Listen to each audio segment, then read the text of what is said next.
Halo, Assalamualaikum warahmatullahi wabarakatuh. Selamat siang, salam sejahtera bagi kita semua. Dalam pertemuan kali ini, kami kelompok 10 dari Prodi Statistika FIPA UNS ingin menjelaskan langkah-langkah untuk klasifikasi data pada software WK. Oke, mungkin sebelum kita masuk ke pembahasannya, kita langkah baiknya perkenalan dulu ya.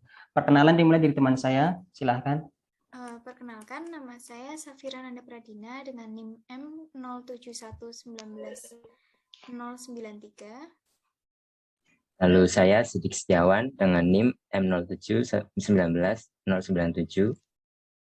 Dan saya sendiri, Titis Hadi Nugraha Saputra dengan NIM M07191099. Dan saya Yomil Fitri Sastra dengan NIM M07191003. Oke, selanjutnya langkah pertama yang kita lakukan sebelum masuk ke pre-processing data adalah kita harus membuka Workbench. Kita tunggu sebentar karena loadingnya agak lama. Bebek. Oke, setelah muncul kita akan buka file data. Kita punya dua data, yaitu ada data training dan juga data testing. Nah, dari kita akan memodelkan data dari data trainingnya. Oke, filenya jangan lupa formatnya adalah CSV. Kita buka dulu data mobile price training. Oke, pertama kita akan melihat keterangan tipe datanya, yaitu kita mempunyai data training ada 21 atribut, dan yang perlu kita highlight adalah pada atribut kedua itu ada has Bluetooth or not. Jadi ini merupakan seperti klasifikasi data, yaitu untuk mempunyai Bluetooth atau tidak, dan juga untuk atribut keempat, ke-6, ke-18, 19, 20, dan 21. Ini menggunakan kategori nominal. Selanjutnya untuk data testingnya kita punya 21 atribut dengan atribut pertama ada ID hingga WiFi dan atribut terakhir WiFi. Selanjutnya setelah itu kita akan masuk pada WK kembali. Kita akan cek datanya pada bagian edit. Di sini kita mempunyai 21 atribut ya, dengan total instan ada 2000. Atribut pertama, langkah pertama yang harus kita lakukan adalah untuk pemeriksaan kualitas data. Jadi ada pepatah yang mengatakan bahwa garbage patch in dan juga ada garbage patch out, yang berarti bahwa jika kita memasukkan sampah ke dalam data kita, maka output dan keluar juga berupa sampah. Jadi pemeriksaan kualitas data ini adalah salah satu proses yang penting dalam menganalisis data. Selanjutnya kita yang garis bawah adalah ini ya, ada numerik tadi pada atribut kedua untuk Bluetooth ya atau tidak. Jadi untuk tipe datanya bukan numerik ya, tapi melainkan nominal, dan juga yang lain sebagainya yang tadi sudah saya jelaskan di awal. Untuk langkah pertamanya adalah kita choose filter pada unsupervised, kemudian atribut kita akan mengubah tipe datanya yang awalnya dari nominal menjadi numerik menjadi nominal. Oke. Setelah itu kita akan setting, kita klik dengan bagian numerik ke nominal. Untuk atribut indexnya ada 2, 4, 6, 19, 20, 21. Sorry, ada kelewatan 18. Dan setelah itu, setelah selesai kita klik OK dan kita klik apply. Kita akan lihat visualisasi datanya.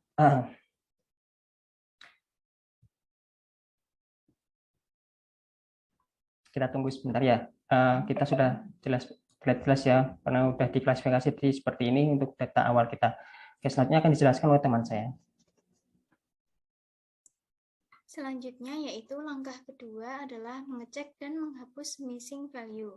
Pertama, kita klik atribut yang ingin dicek apakah terdapat missing value atau tidak.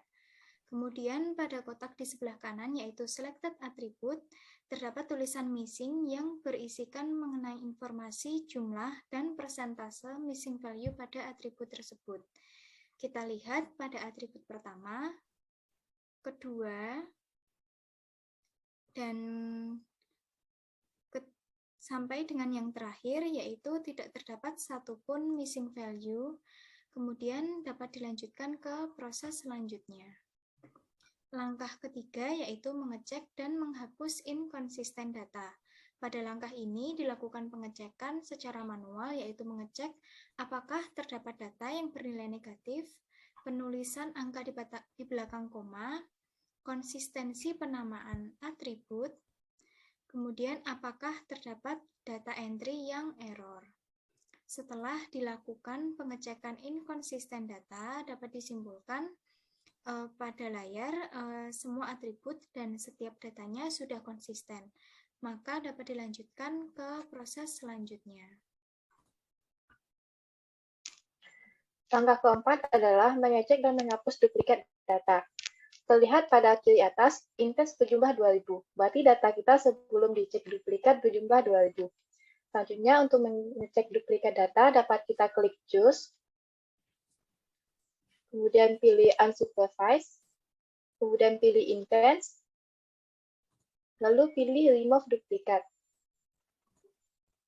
Kita klik pada bagian Remove Duplikat, kemudian biarkan isinya di file, kemudian klik OK, dan Apply. Nah, dapat kita lihat pada bagian Intense, jumlah data tetap 2000. Jadi dapat kita simpulkan bahwa tidak ada duplikat data. Maka dapat dilanjutkan ke langkah selanjutnya. Langkah selanjutnya yaitu kelima, mendeteksi dan menghapus outlier dan extreme value. Dengan cara yaitu filter choose, lalu pilih unsupervised, lalu pilih atribut, lalu pilih interquartile range. Lalu pada bagian interquartile range diklik, lalu muncul dan diisi sesuai dengan default. Lalu klik OK dan Apply.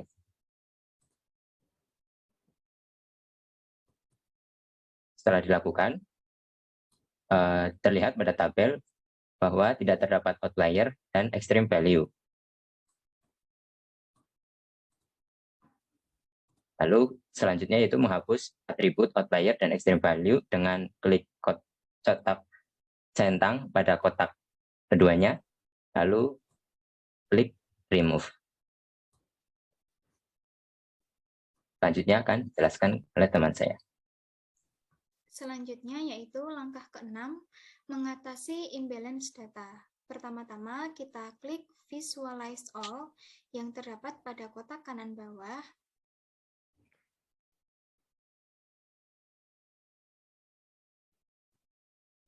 Kemudian akan muncul gambar visualisasi data pada semua atribut. Terlihat jelas pada atribut 3G memiliki perbandingan jumlah dan rentang yang cukup jauh di antara dua kelas tersebut, sehingga dapat dikatakan atribut 3G mengalami imbalance data.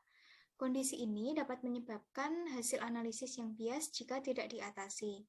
Oleh karena itu, di sini kita akan mengatasi imbalance data tersebut dengan yaitu pertama, diklik silang dulu pada Visualize All-nya, kemudian klik atribut 3G, dicentang, kemudian klik Choose,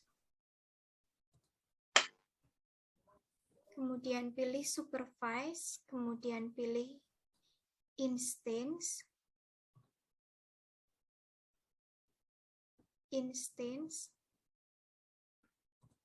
kemudian pilih Spread Subsample. Pada tulisan Spread Subsample diisi pada kolom distribution spread-nya yaitu 1.0. Kemudian klik OK. Klik Apply pada kolom 3G-nya itu. Ya. Kemudian kita cek kembali apakah jumlah data pada atribut 3G sudah seimbang atau belum. Yaitu dengan mengklik pada kotak kanan bawahnya, yaitu dipilih yang Visualize All-nya sudah seimbang, sehingga dapat dilanjutkan ke proses selanjutnya. Proses selanjutnya akan dijelaskan oleh teman saya. Oke, proses selanjutnya adalah proses transformasi, proses yang cukup penting dalam klasifikasi data. Ini kita akan melihat kembali data kita yang telah kita proses sebelumnya. Dapat dilihat bahwa terjadi ketimpangan skala atau skala yang sangat berbeda jauh ya antara belasan ribu dengan skala satuan. Jadi untuk itu karena terjadi ada perbedaan skala yang agak tinggi dan juga besar, ini akan mengakibatkan nanti pada proses prediksi atau proses klasifikasi akan mengganggu. Jadi kita harus normalisasi data yang memiliki skala belasan ribu atau bahkan ribuan ini menjadi skala 0 hingga 1. Langkahnya adalah kita pilih choose, kemudian kita pilih unsupervised, dan kita pilih atribut, lalu kita pilih normalize. Oke. Kemudian pada settingan normalize kita biarkan default seperti ini, kita klik OK, lalu kita klik apply. Untuk hasil akhirnya seperti berikut, bahwa data sudah dinormalisasi dengan skala rentang 0 hingga 1. Jadi data ini sudah cukup baik ya. Oke. Selanjutnya adalah kita lihat pada langkah terakhir, yaitu kita lihat perbandingan antara data sebelum dan juga sesudah kita pre-processing. Untuk hasil akhir pre-processing seperti gambar pada berikut.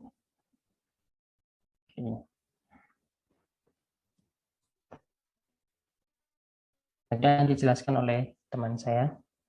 Bagian selanjutnya yaitu klasifikasi data training menggunakan cross validation Vault 10. Pertama, kita akan memodelkan menggunakan metode decision tree J48. Langkah pertama yaitu kita klik classify, pilih choose, kemudian pilih classifier, kemudian trees,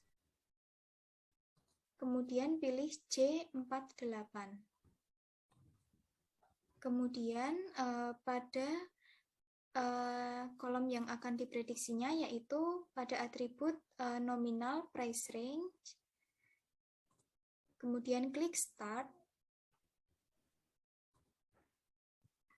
Nah, maka akan muncul output seperti yang tertampil pada layar. Diperoleh bahwa nilai akurasinya yaitu sebesar 83,542%. Selanjutnya akan dijelaskan oleh teman saya. Lalu selanjutnya klasifikasi data dengan metode naive Bayes. Dengan langkah-langkah, yaitu klik classify, lalu pilih choose, pilih classifier, lalu pilih bias, dan pilih naive Bayes. Lalu pada test option, dipilih cross validation, lalu klik start. Dapatkan hasil seperti tertera pada gambar dan didapatkan hasil akurasi sebesar 80,9224%. Lalu langkah selanjutnya akan dijelaskan oleh teman saya. Oke. Selanjutnya adalah dengan klasifikasi metode dengan random forest, yaitu kita klik classifier, kita pilih trees, lalu kita pilih yang random forest. Oke, untuk cross validation tetap 10, nominal price range, lalu kita klik start. Kita tunggu beberapa detik. Oke, outputnya seperti berikut, bahwa diperoleh untuk akurasinya sebesar 87,5% untuk metode random forest. Selanjutnya akan dijelaskan oleh teman saya.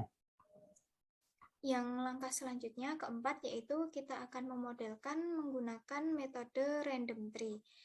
Langkah-langkahnya yaitu pilih choose, kemudian classifier, kemudian klik trees,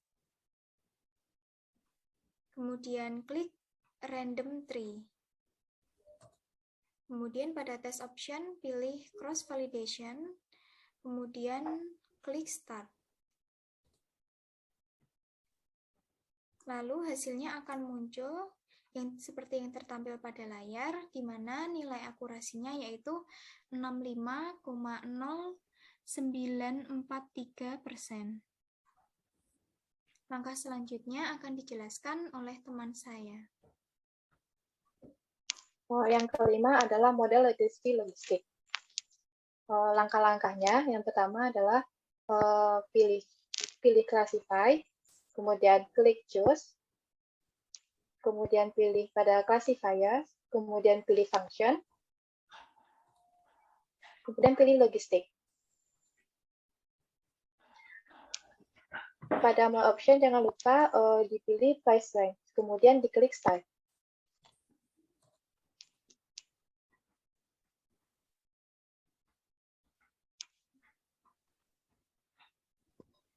Dihasilkan output dengan akurasinya senilai 96,2264%. Selanjutnya, kita bandingkan model terbaiknya. Kita membandingkan model terbaiknya dengan membuat tabel perbandingan model terbaik yang isinya berisi correctly classified intents, precision, dan MSA. Kemudian, kita ambil kesimpulan berdasarkan tabel yang sudah kita buat. Kita dapatkan kesimpulannya bahwa metode regresi logistik memiliki nilai correctly classified intents yang terbesar, yaitu sebesar 95,723%, dan nilai precisionnya yang terbesar pula, yaitu sebesar 95,7%.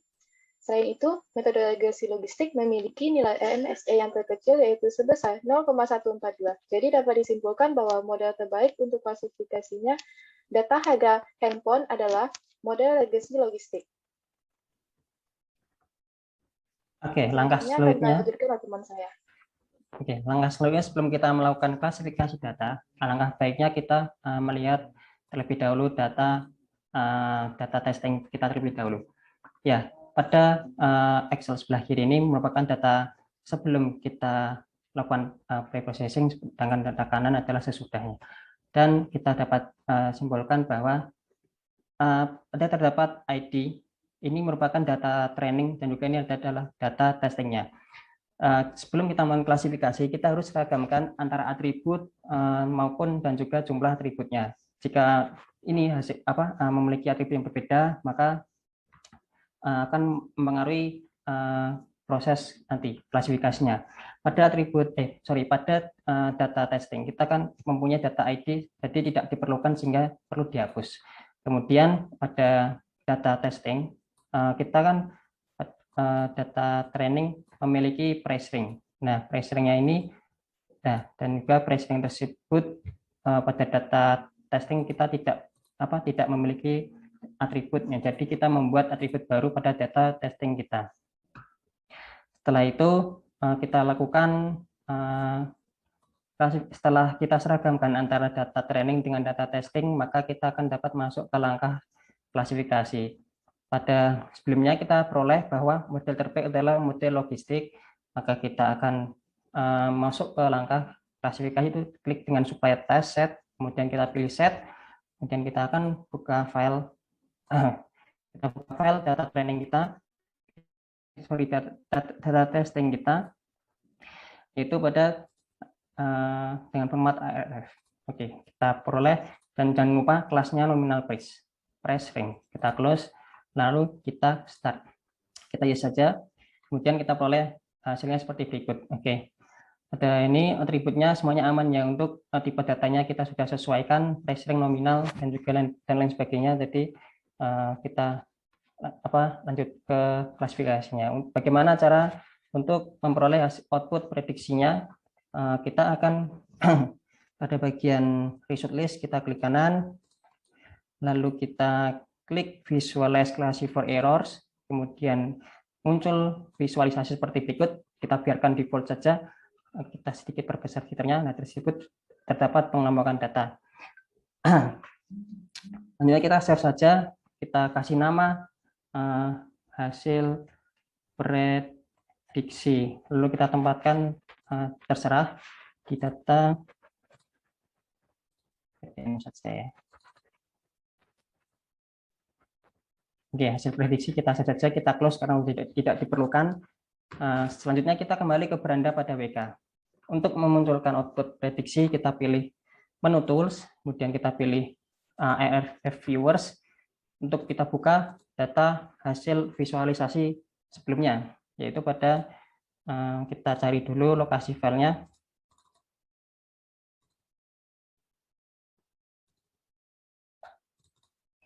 Maaf, salah. Aduh.